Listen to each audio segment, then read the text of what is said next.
שלום, כאן תמר מהאתר לומדים ברידג' אונליין צעד צעד, והיום אנחנו נדבר על למה כדאי לך לשחק ברידג'.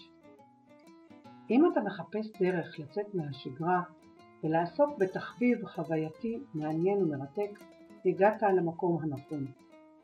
האם אתה נהנה לפתור בעיות שדורשות שימוש בראש, סודוקו, תשבצי היגיון, שחמט אולי, פאזלים, חידונים, חידות בלשיות, או כל משחק חשיבה אחר? האם אתה רוצה להוציא את החלודה מהגלגלים בראש, לשמור על חשיבה מהירה וחדה, ועל הדרך לחזק גם את הזיכרון? נכון שלא יעלה על דעתך לחכות לגמלאות כדי לדאוג להזיז את הגוף שלך, נכון? אז למה לחכות לגמלאות כדי לעשות כושר למוח?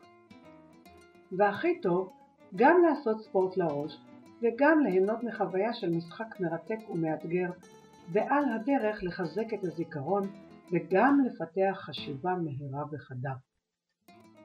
ואיך עושים את כל זה? משחקים ברידג' כמובן.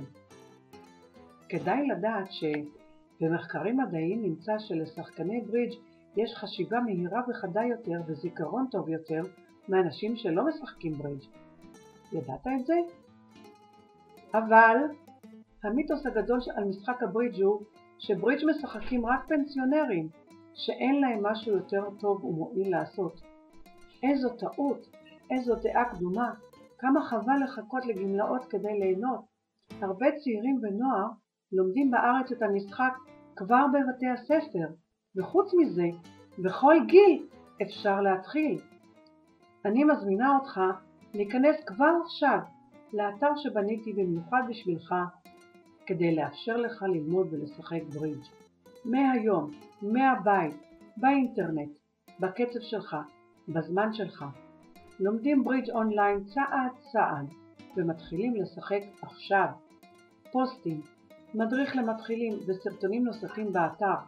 נא למלא שם ומייל בתיבת ההרשמה משמאל, או אם אתה רואה את הסרטון הזה ביוטיוב, כנס בלינק מתחת לסרטון והירשם כבר עכשיו.